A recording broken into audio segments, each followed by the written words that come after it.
All right, guys, so today is going to be a very cool video. It's Seafood Dax here. So, the reason why today's video is going to be special is because we're going to take an in-depth look at history of the Philippines and how the martial arts developed there. Of course, the Spanish influence versus the native influence. And I'm going to show you how Filipino martial arts, even though it was inspired by Spanish fencing, is different. I'm going to show you some of the differences, okay? So first, I want to start off with some depictions, okay, of the Filipinos while they're there. The native Filipinos, warriors, and you're going to notice that they're using different weapons, bow and arrow. Sometimes they're using armor, shield, spear, okay? And when they do have a sword, it's usually a backup bolo, or primarily in the depictions, it's one of these, which is the Campilan, which is actually a two-handed sword, right? Not many people in modern FMA practice this. There are some. I do practice it. I call it historical Filipino martial arts. But this is one of the most popular weapons that was used at that time. So let's go ahead and take a look at those depictions real quick.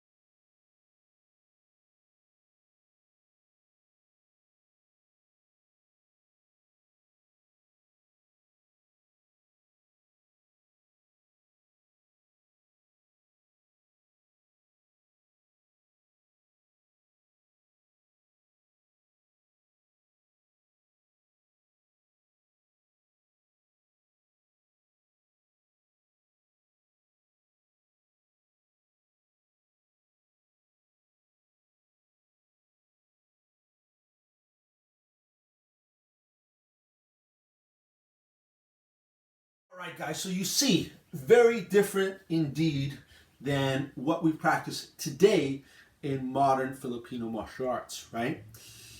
Now we're going to take a look at the soldiers that were trained by the Spanish generals, okay?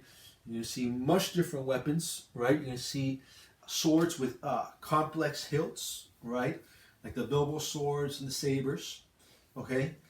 And it should be noted that the one of the depictions, which does have one of the soldiers with a spear, okay, he does not, however, have a shield. It should be obvious, but the way you fight with a shield and spear, okay, is much different. This is much more defensive. I'm way more covered, right? And you're looking for openings, okay, at a much closer range, as opposed to when you have two hands on the spear, right? You could actually cut now, right? It's very hard to cut like this, right?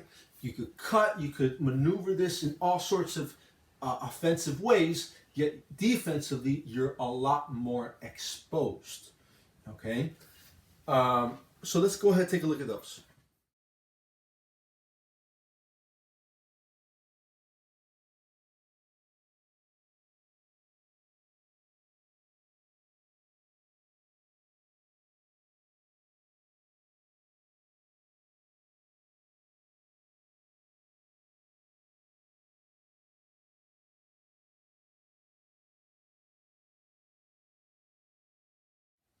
All right, guys, super cool. So, obviously, something changed, right? Whether you want to admit it or not, the colonization from Spain had a huge influence on the islands. Same thing with all the other islands on all the other places Spain colonized, okay? My parents are from Cuba. Our native people and the African slaves had to join together and fight against Spain and all that. Okay, we have a similar story in that regard, okay? Though they weren't trained by the Spanish, right? The Spanish influence, okay, from everything from the food, the dress, the music, lots of things, right? It's just bound to happen. After so many years of colonization, it is bound to have an influence, okay? Now, before I show you some of the differences, okay, and how the Filipinos changed it, right? I want to address two different things. One of them is an account that we have from a Spaniard who lived in the Philippines at the time for 10 years. And he describes specifically how they fought, okay? His name was Antonio de Morga Sanchez Garay. And he was in there 10 years in the Philippines. And this is how he describes it in his book.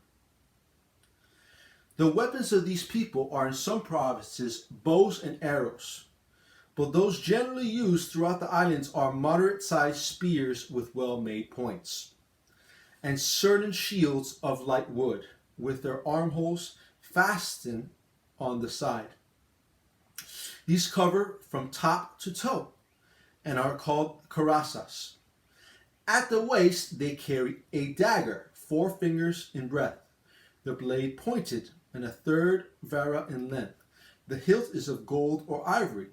The pommel is open and has 2 crossbars or projections without any other guard. They are called bararos. Sorry if I'm not saying that right. They have 2 cutting edges and are kept in wooden scabbards, of those of buffalo horn and marley wrought. With these they strike the point, but more generally with the edge. When they go in pursuit of their opponents, they show great dexterity in seizing his hair with one hand, while the other hand cuts off his head with one stroke of the bararo and carry it away. They afterwards keep the head suspended in their houses where they may be seen, and of these they make a display in order to be considered as valiant and avengers of their enemies and of the injuries committed by them. So, again, bows, arrows, spears, shields, and when he's describing the dagger, okay, he describes it as them using it to cut people's heads off, okay? He's not describing it in a one-on-one duel, right? He's talking about, group or tribal infighting, group warfare, right? Multiple opponents against multiple opponents, not a duel like we do in modern FMA, okay? And I don't see any modern Filipino martial artists practicing with shields, practicing with spears, right? Practicing bow and arrow. Anyway, I do think that the dagger, okay, was probably even used more than their bolos, okay, in the sense that this was probably a infighting, close range weapon, right? I'm not sure how they held it, either thumb up or point up or point down. But usually when there's other weapons involved and you get into a really close range, that's when the point down does best. Whereas if you're dueling, right, point up. Anyway, another point I would like to make is that people talk about silat, and they say, no, this triangular footwork comes from silat. Guys, the man who brought silat to the United States, Pak Vic, okay, didn't just train silat, okay, he trained aikido, and he was a fencing master in multiple styles, all right? So,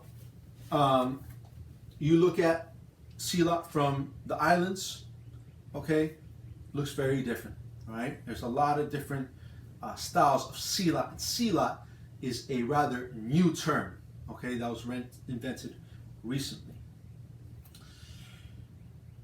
I have a whole video describing about that. I'm not going to get into details here. Let's get into the differences, okay? So, in older style Spanish, right, destreza, right, they would use a lot of circular footwork and try to create a bind until they saw that they can get the angle, check the hands, and finish them. Okay, it was very common, right? The circular and triangular footwork, as opposed to Britain, France, all these other countries that use the triangle footwork very, very seldomly, and instead preferred a more linear style of fencing. Okay, so later on, the Spanish did adopt, for example, the lunge. Okay, whereas before they were not big on the lunge. Okay, but in the Philippines, you have to understand it's a tropical, wet climate. Okay, much like here in Miami, I personally have fenced against people in the outdoors when it was raining, and I personally have slipped. Okay, so it's very dangerous to do lunging style footwork in a very wet, swampy surface. Okay, so that's one main difference, right? The other one is that in saber, because you have a big guard on your hand, I used to do a lot of saber, right? And the big reason why I kind of stopped doing it, several reasons that I won't get into here, maybe that's for another video, but is because when I would transfer to other weapons that didn't have good guards, I noticed I would put my hand out too far and my hand would constantly be getting hit, right? So instead of having it out here, right, in Filipino martial arts, right, we generally keep it, right, farther back, so it's harder to hit. Also with a stick, right, you need to generate a lot more power, whereas with a sword, heavy saber, right, you can just from here, a simple cut, snap cut will do a lot of damage. Whereas with a stick, even with a heavier stick, right, you want to generate a lot of power and pivot on your feet, okay? Also, you can't see my feet right now, but as opposed to the classic L, right,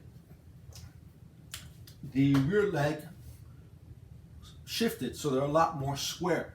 When you don't have hand protection, right, being able to move and zone, right, is very useful, okay?